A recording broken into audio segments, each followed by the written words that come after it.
Hello friends, welcome to our new learning video.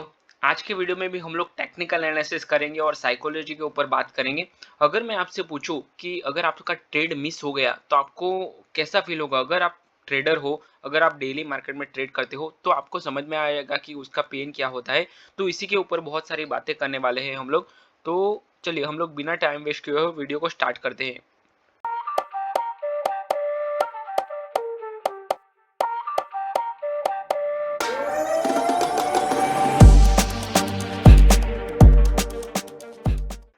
यहाँ मैंने एक चार्ट ओपन किया हुआ है और जो मैंने कल के वीडियो में बात किया था, अगर आप रेगुलर मेरे वीडियोस देखते हो तो आपको समझ में आएगा कि मैंने जो कल के वीडियो में बोला था।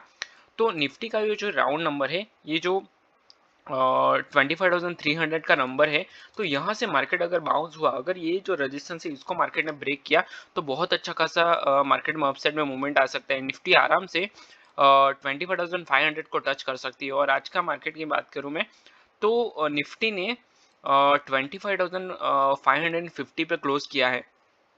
तो ये बहुत अच्छा बुलिश मार्केट है और निफ्टी ने 300 पॉइंट अपसाइड में मूवमेंट किया है ओवरऑल, अगर गैप अप के साथ मैं बात करूँ तो ठीक है। और बैंक निफ्टी का भी अपसाइड में मूवमेंट था, पर एक ही कैंडल में थोड़ा सा भाग गया था।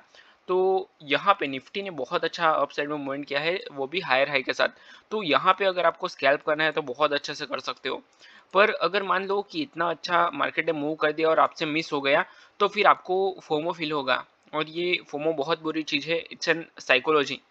जो ह्यूमन साइकोलॉजी होता है उसके बेस पे ये होता है, फियर ऑफ मिसिंग आउट उसको बोलते हैं हम लोग, ठीक है, ट्रेडिंग की लैंग्वेज में।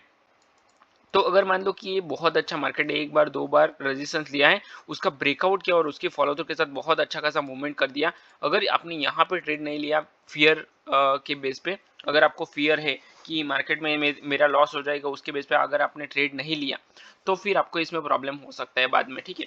क्योंकि मतलब प्रॉब्लम तो कुछ होगा नहीं इसमें, पर आप अगर आपने फोमो में ट्रेड ले लिया, दो तीन ट्रेड ले लिए, तो आपको यहाँ पे लॉस भी हो सकता है। और अगर आज की पर्टिकुलर बात करूँ तो आज निफ्टी का मंथली एक्सपायरी है। तो मंथली एक्सपायरी के दिन प्रीमियम बिहेव प्रॉपर नहीं करते हैं। अगर आपने देखा हो प्रीमियम, आज के प्रीमियम भी आप देख लेना। अगर मान लो कि मार्केट में ये जो कैंडल है और ये अप साइड में मूवमेंट करता है, ठीक है, अप साइड में मूवमेंट करता है, पर प्रीमियम में अच्छा खासा मूवमेंट नहीं आता है। जब भी ये जो इतना सारा यहाँ से यहाँ तक का मूवमेंट किया है मार्केट ने, ठीक है। चलिए मैं आपको ब्रीफ करता हूँ कि होता क्या है। देखो, प्रीमियम यहाँ से ये जो कैंडल है, अगर आपने ब्रेकआउट का ट्रेड लिया है और यहाँ से यहाँ तक आपने होल्ड किया है, तो आपका प्रीमियम ऑन एन एवरेज हम लोग पकड़ते हैं कि 50 पॉइंट, चलिए 60 पॉइंट का बड़ा है प्रीमियम, ठीक है। 60 पॉइंट आपका प्रीमियम बड़ा है। तो 60 पॉइंट प्रीमियम इतनी सारी कैंडल में, मतलब एक दो तीन चार कैंडल में आपका 60 पॉइंट प्रीमियम बढ़ा है। और ये छोटी सी जो रेड कैंडल है, उसी कैंडल में आपका 50 पॉइंट प्रीमियम घट गया है, 50 पॉइंट से भी ज़्यादा, ठीक है। मतलब 30-40 पॉइंट आपका प्रीमियम घट गया है। तो ये आप समझ सकते हो कि प्रीमियम इस तरह से बिहेव बिहेव करता है ये टाइम पे एक्सपायरी के, मतलब मंथली एक्सपायरी के दिन। नॉर्मली एक्सपायरी के दिन भी ये होता है। और ऐसा नहीं है कि एक्सपायरी के दिन ही होता है ये, कभी कभी प्रीमियम में मूवमेंट प्रॉपर नहीं आते हैं। तो हमें समझना चाहिए एज अ ऑप्शन बायर, आपको क्या करना है, पहले तो ये पकड़ना है कि हमें ट्रेड ऐसा मिले जहां से परफेक्ट मुझे एंट्री मिले और परफेक्ट मुझे एग्जिट मिले। ये ट्रेड हमें पकड़ना बहुत जरूरी है। देखो, उसके लिए आपको क्या करना है, तो पहले तो आइडेंटिफाई करना है कि मुझे एंट्री कहाँ पे मिलेगी। देखो, यहाँ से क्या हुआ है, रिवर्सल हुआ है। ये कितना कैंडल है, एक दो तीन चार पांच कैंडल है, ठीक है। मतलब ये जो सारी कैंडल है, यहाँ से क्लियर कट समझ में आ जाना चाहिए कि मार्केट में एक रिवर्सल हो चुका है। ये एक लेवल बना के मार्केट रिवर्सल कर चुका है। तो उसके बाद मार्केट ने एक छोटा सा पुल बैक दिया है। तो हम लोग पुल बैक के साथ भी एक ट्रेड ले सकते हैं और बहुत अच्छा एंट्री मिला है और बहुत अच्छा हमें ट्रेड मिला, ठीक है। तो यहाँ तक का आपका टारगेट आएगा, डे लो तक का टारगेट आया। हाँ, मार्केट यहीं से बाउंस हो गया, पर यहाँ तक का ही आपका टारगेट आएगा। अगर ओवरऑल मैं स्विंग ट्रेड की बात करूँ, तो अगर स्विंग के साथ ट्रेड की बात करूँ तो ठीक है। तो ये एक आपको ट्रेड अच्छा खासा मिला है। उसके बाद मार्केट थोड़ा सा साइडवेज गया है, एक ही रेंज में, मतलब चैनल में गया है, वापस डाउन साइड में अटेम्प्ट किया, पर सपोर्ट लेके वापस अप साइड में चला गया। तो ये रिवर्सल हो गया है। यहाँ से। तो ये सडनली ट्रेड करना थोड़ा सा मुश्किल है। अगर 15 मिनट के बेस पे आप ट्रेड करोगे तो फिर आप कर सकते हो, बाकी 5 मिनट्स में हम लोग इसको ट्रेड नहीं कर सकते। अगर आप यहाँ से एक ट्रेंड लाइन लगाओगे तो आप ट्रेड कर सकते हो, फिर भी रनिंग में ट्रेड करना थोड़ा सा डिफिकल्ट तो है ही। और यहाँ पे प्रीमियम में भी अपसाइड का प्रीमियम में इतना ज़्यादा मूवमेंट नहीं था, क्योंकि ये छोटा छोटा कैंडल मार्केट प्रीमियम बना रहा है, ठीक है, मार्केट में छोटा छोटा कैंडल बन रहा है। तो ये पॉसिबिलिटीज आर वेरी लो कि यहाँ पे आपका जो अपना टारगेट लिया है 1:2 या 1:3 वो हिट हो पाएगा। तो ओवरऑल मैं यहाँ तक की बात करूँ तो पूरा मार्केट एक ही रेंज में था, एक ही रेंज में मार्केट चल रहा था। यही एक ट्रेड है जिसका ब्रेकआउट के साथ अच्छा खासा मूवमेंट दिया है। तो यहाँ पे ही आप ट्रेड एक कर सकते हो अपना,